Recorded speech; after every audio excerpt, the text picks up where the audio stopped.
Hi, everyone. I wanted to spend some time talking to you today about how classroom teachers and support staff can work better together using Classkick.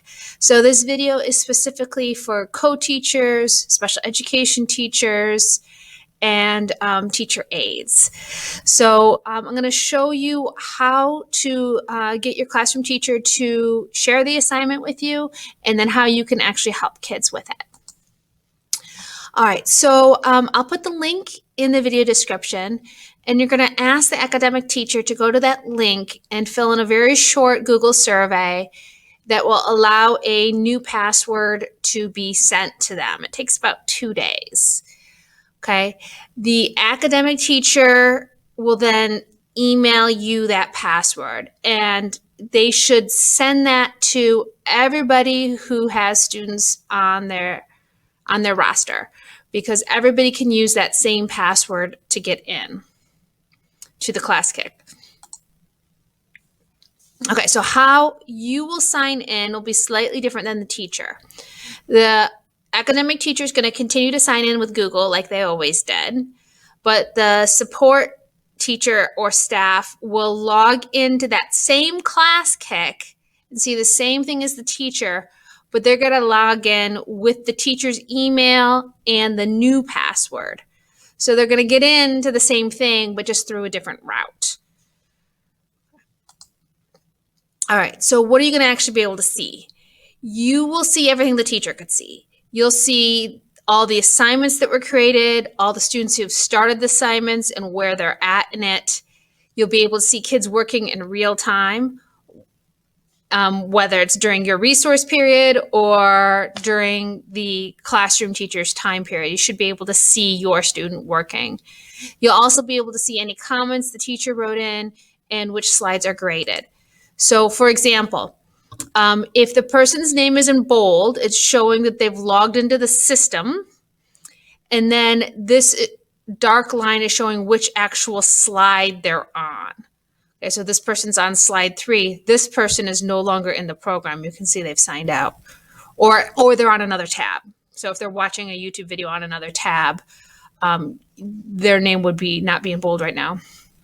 Okay, so you can see kind of in bold, you can see where the student has written as opposed to the background text, which was the teacher's questions. In this case, kids were also putting screenshots in of demonstrations. So you should be able to see all this in real time as you're working with your student, or to sign in and say, no, you really only got 4 out of 10 because you never finished that last slide. So how do you help kids? Well, you're going to have to go to that specific assignment name that matches the name in the grade book and find your student. So it might be sorted by class period. My class certainly is. So if you know your student is in D period, you would go to D period and then look for your student. This way you don't have to screen share in order to help them. You can see directly what they're typing, and you can type or circle things on their slide as the teacher. And you can still communicate over Zoom if they're remote or in the classroom, but being still 6 feet apart. You can still circle things on their paper and write notes for them, a little bit more like when you were sitting next to them. When you first log into Classkick using the email sent to you by the academic teacher, you might see something like this. You'll see I have some things organized into folders, but I also have some junk down here. Depending on the teacher, it's going to look a little bit different. So my current unit is on magnetism. So any assignment that's recently missing is probably going to be under magnetism. And now here's a list of some different assignments that should match the name in the grade book. Now, you want to be careful. You don't want to just open the assignment here and start typing on it, because this is the master copy.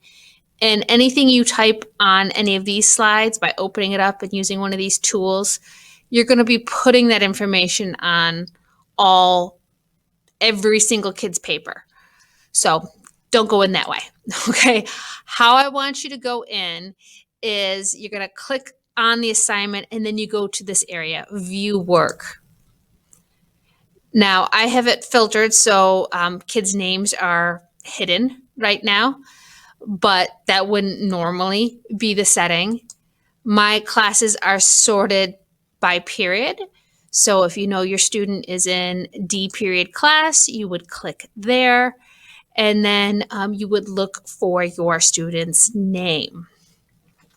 Okay, some common things you may encounter is if Brainy Bear was a real kid and one time he signed in with Google, that would give him this name, okay, like his real name. If he later disregarded the teacher saying sign in with Google and he just typed in his first name as Brainy, it would make another copy of the assignment and it would be blank. And so you might see the kid's name written many, many times. It doesn't mean that I have 4 different kids named Brainy.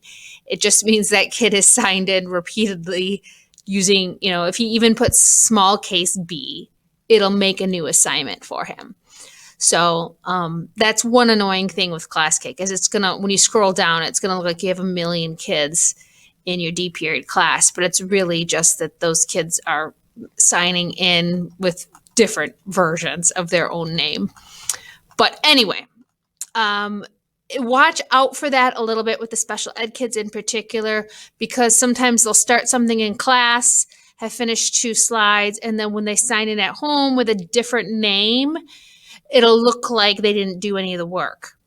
So they either need to remember to sign in how they did before or remember where they left off. And if they picked up on slide 3, the teacher and you would be able to see, okay, this is clearly the same kid. They did these 2 slides, and then here they did the 3rd slide. Okay, so how do kids turn it in? They should raise, there's a button for them to raise like a green handprint. And this is showing like, hey, I'm ready for the teacher to check my work. Okay, you can see here a red circle that the teacher had written in on that slide to remind the kid they didn't answer that question. Okay, what do you need to be careful of? You probably should leave the point value grading to the teacher because it won't differentiate what you put in versus what the teacher put in. And it's going to get really confusing for the kids and for everybody. Stay away from editing the master copy because you would literally change it for everybody.